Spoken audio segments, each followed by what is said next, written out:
Hey guys, hope you're having a great Thursday today. I know I am, because this means that in 1 week's time, I will be looking at the clock at work, waiting for it to end so I can sneak out of there and get in line for the Switch that night.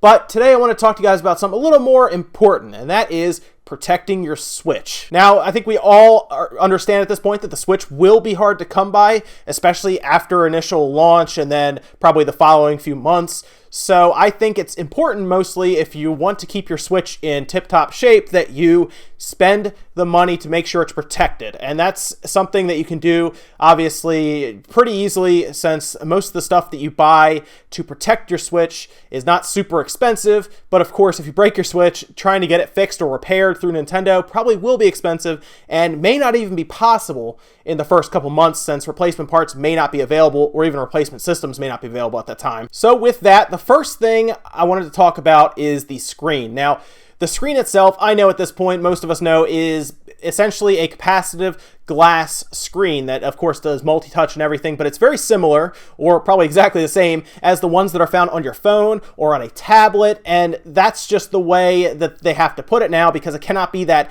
bendable, resistive screen that we're used to in, say, the 3DS or even the Wii U's tablet. So I recommend at this point getting a screen protector of some kind, not just to protect from scratches, because you can get a very standard screen protector that is bendy and just kind of goes on there without too much protection. I'll link to that anyway, because some people don't like the tempered glass ones. That's my preferred screen protector, but there is a standard screen protector you can get. It's from PDP, who seems to be kind of spearheading the entire accessory protection accessory line for the Switch at this point. And they have one that comes with a cleaning cloth, comes with the standard cover that you just kind of put on your screen, and that's it. It's about $8, which isn't bad, but I can't see this protecting it from drops. This would protect it from scratches, obviously, if you're concerned about that. If you're pretty confident that your system's not going to be going outside or moving around and you don't want to deal with tempered glass, this would probably work fine. It's just a standard shaped screen protector at that point. Now, if you're more concerned about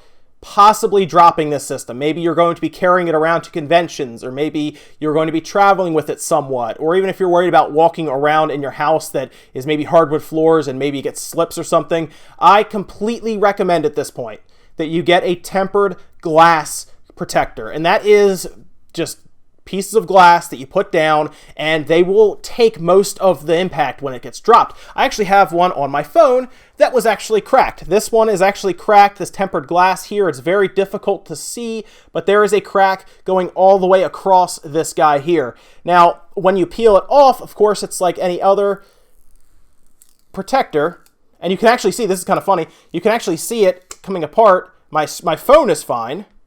It's not cracked at all. But this guy, it's going to be very difficult. Actually, there you go, you can see it.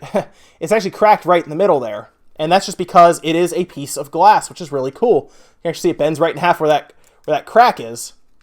So yes, it is a piece of tempered glass. I completely recommend this because my phone did drop face down, and this actually protected it, which is great. I just get another one, plop it on, and everything's fine. So I found one, it's called Orsley, and it actually comes with two of the tempered glass. Now, tempered glass, for the most part, is relatively the same across the board.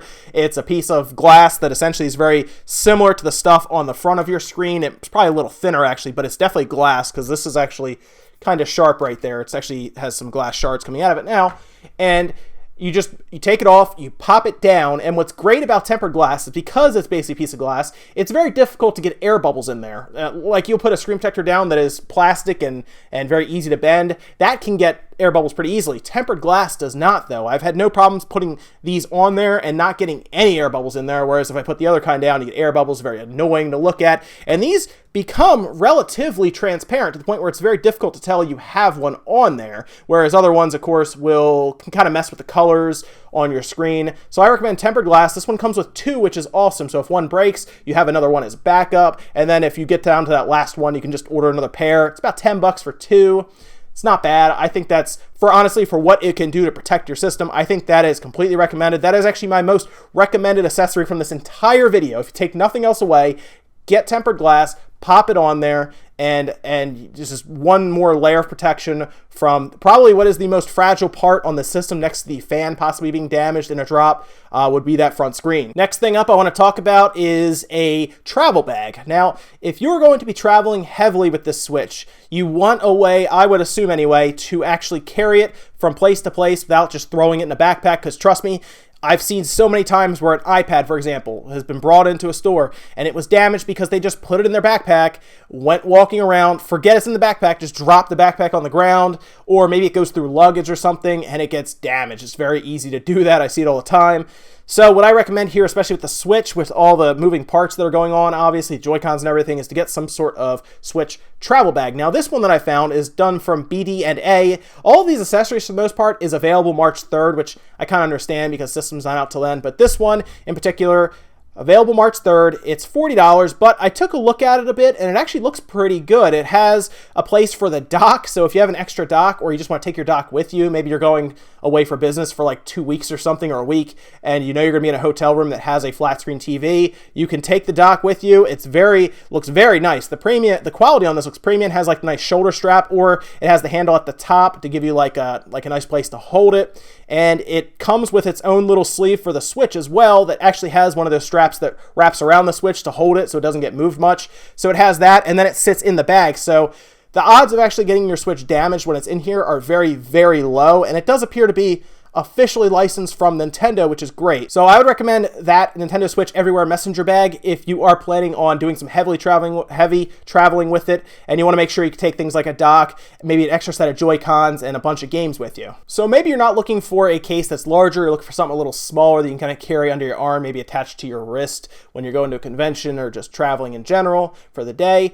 In that case, I would recommend the Nintendo Switch Premium Console Case from PDP. They have two different versions. They have one that comes with some extra stuff as a starter kit, but if you just want the nice looking case, you could just get that for about $15, which is pretty good. And they have a couple different versions. They have a Nintendo version, which is like a Mario one, has like the bricks and the stars and coins and everything on it. They have one that just looks very nice and it has the little Nintendo Switch logo on it, or they have a really cool looking Zelda themed Breath of the Wild one, and it has like Link on the front.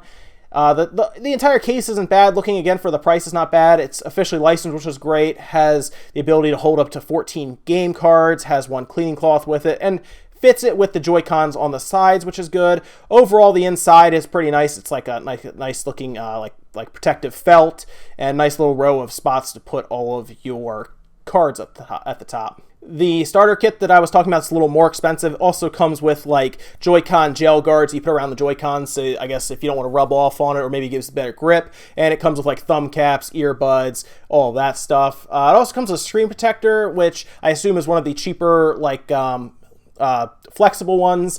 Again, I usually recommend the tempered ones, but if you just want to get everything in one shot, you could technically get the starter kit and you should be okay. Now, if you just want options just to look, there's also an RDS Industries Nintendo Switch Traveler case. It's technically a deluxe travel case is what they call it, but it has like there's a Zelda Breath of the Wild with the Sheikah Eye. There's another Zelda one that has Link with the crossbow, or the bow, of course. And then you also have just a standard all blackish gray one, which is cool. And overall, it has a handle at the top. It looks pretty good. Again, it's officially licensed, which make sure you check for that, so it's not like a Chinese knockoff one. Or you can also look to see if, usually it has the seal right on the side there. Has two micro SD card cases, which is good. It comes with that for like your other cards as well. Overall, this is just another choice if you're just looking at different designs. Those don't look bad either.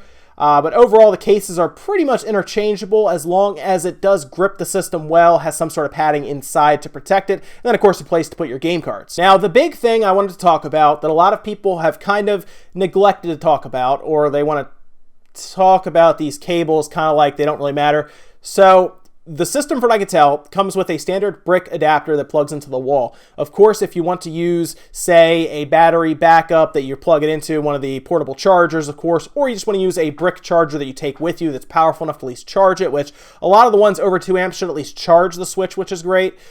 You would want to get a decent, and I really mean this seriously, guys, a decent USB-C to Type-A connector. Now, there's a really cool guy by the name of Benson Lang. He actually works as a Google engineer. He works on like the Pixel team. He does the Google Pixel and everything. And he has gotten really into examining these cables that go from USB-C to Type A to make sure that they are quality enough to where they won't damage your system. And trust me, guys, it is very possible for a very cheapo USB Type-C to Type-A connector actually damaging your system. The way that would work is the conversion that they use inside of it, the Type-C to Type-A, the Type-C may ask for more power than it can get from wherever it's getting it from, whether it's like a wall wart charger or the battery, the portable battery.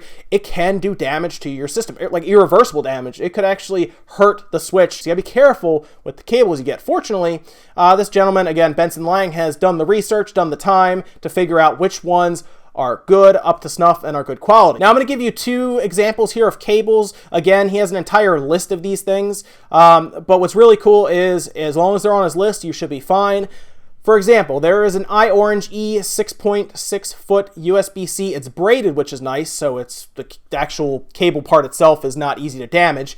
And this is set up, again, Type A to Type C connector, but it's high quality. And what's interesting is it's not even like super expensive, so I don't know why you would spend $5 less on a cable and risk the possibility of damaging your $300 switch. It's $10.99 is how much this cable costs. It gives you over 6 feet of space, which is great. So it's obviously plenty of run cable there to connect, and it doesn't have to be right next to you or anything.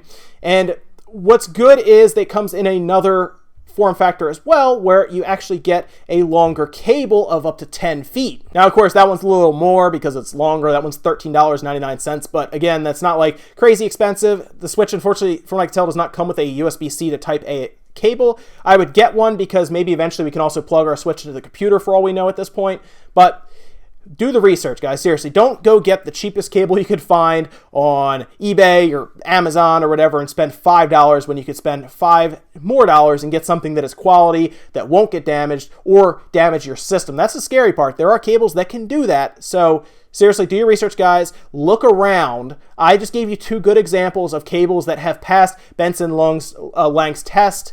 And you can have some confidence in those 2 cables there that they should not damage your system and will actually last a lot longer too, because they are braided cables, not just rubber coated wires basically through the cable, which those like cheaper, you'll see $4 or $5 ones that are like 3 feet. Those are just like really cruddy, like rubber coated cables. And that's it for today, guys. Let me know what you think of the different accessories. Let me know what you think about any of the stuff coming out, whether maybe you like tempered glass, maybe you just like the regular screen protector, maybe you've already picked out a travel case, or you already got your cables.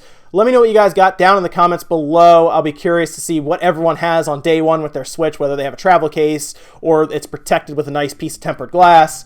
Let me know, guys, down below. I will see you next time.